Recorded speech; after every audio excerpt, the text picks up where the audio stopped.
Bismillahirrahmanirrahim. Assalamualaikum warahmatullahi wabarakatuh. Hari berganti dan pagi telah datang. Semangat pagi dengan semangat baru dan jangan terpaku dengan masa lalu.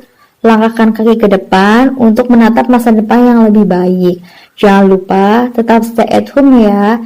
Jaga protokol kesehatan dengan menjaga 5M.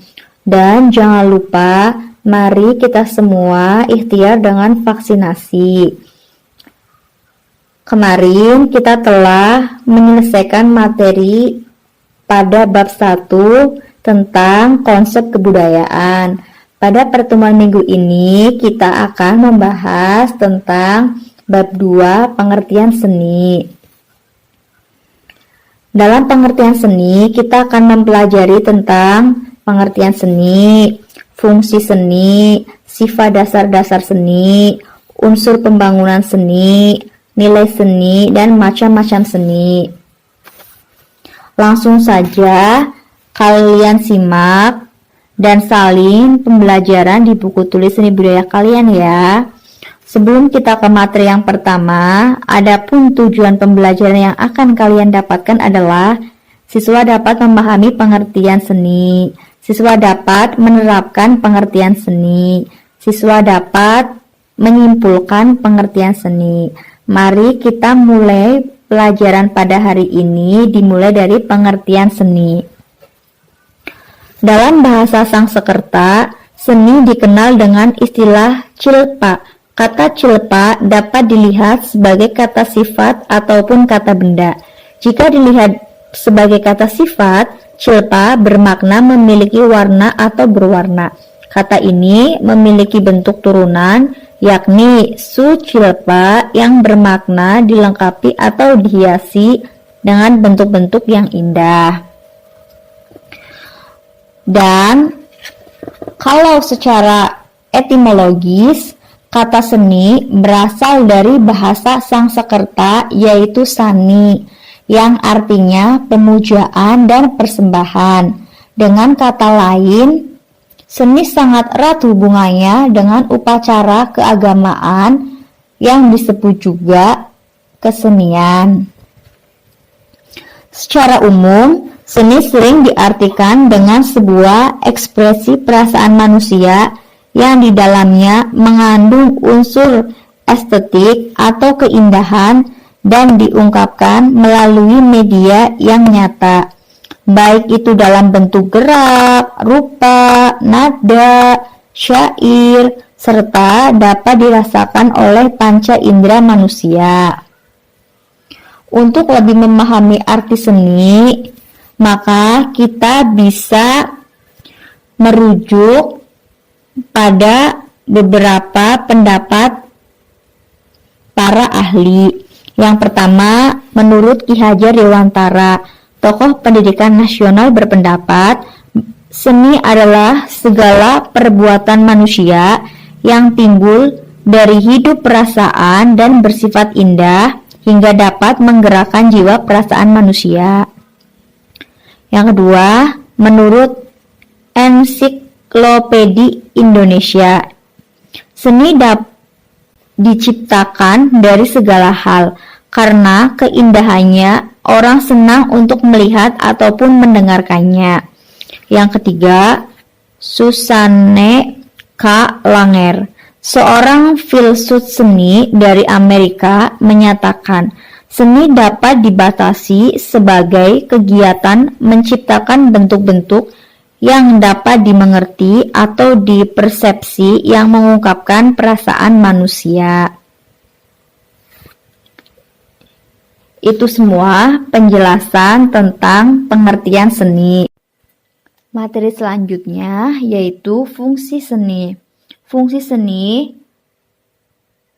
dapat dibedakan dalam dua kelompok, yaitu fungsi seni bagi individu dan fungsi seni bagi sosial.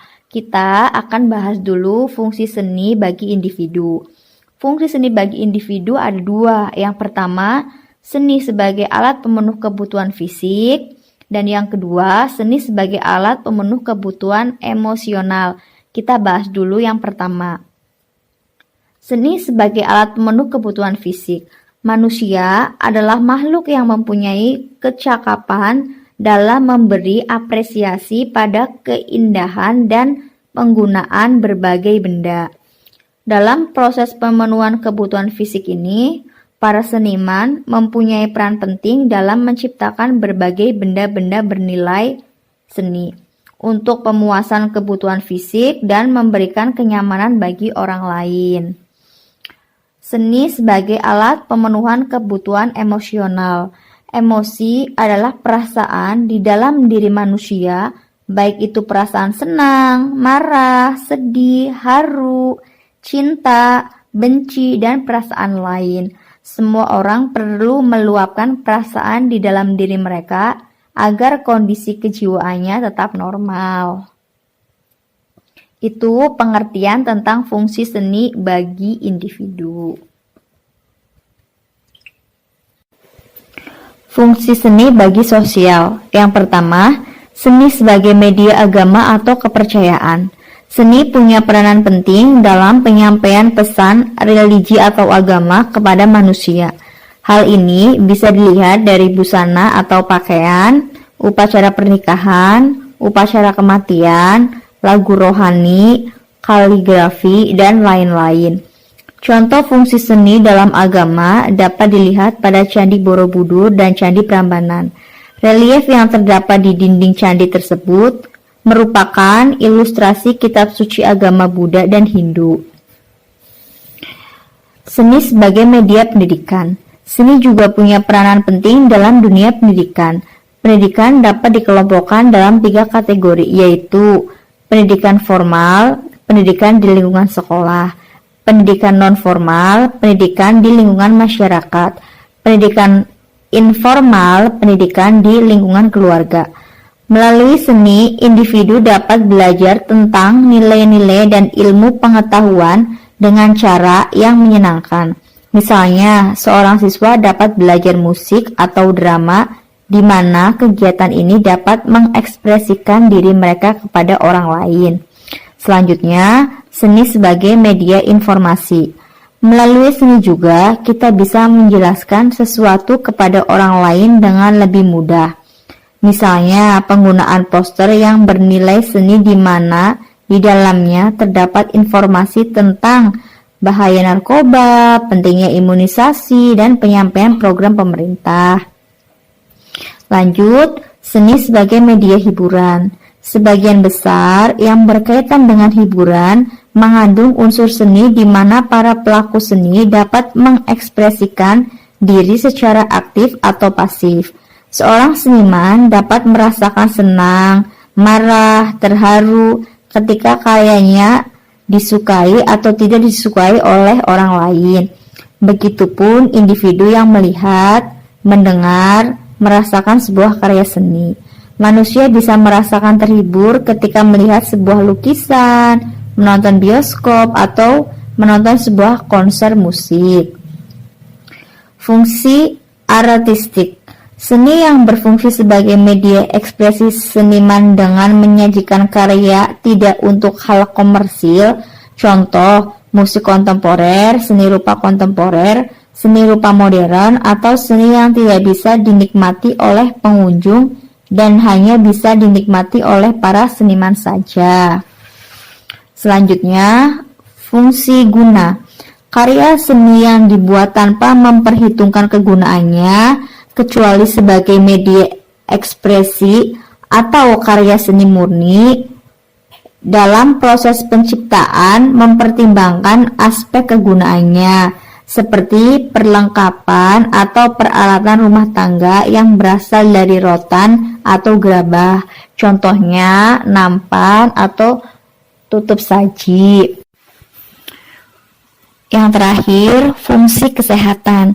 Seni juga bisa bersifat sebagai fungsi kesehatan, contohnya pengobatan penderita gangguan psikis atau medis distimulasi melalui terapi musik, disesuaikan dengan latar belakang pasien. Di sini, peran musik begitu penting karena bisa menyembuhkan yang mengandung autisme, gangguan psikologis, atau sesuatu kejadian seperti trauma. Untuk pertemuan minggu ini, kita telah membahas tentang pengertian seni dan fungsi seni. Untuk materi yang lainnya tentang pengertian seni akan Ibu jelaskan di pertemuan berikutnya. Silahkan, Ibu punya sesi tanya jawab.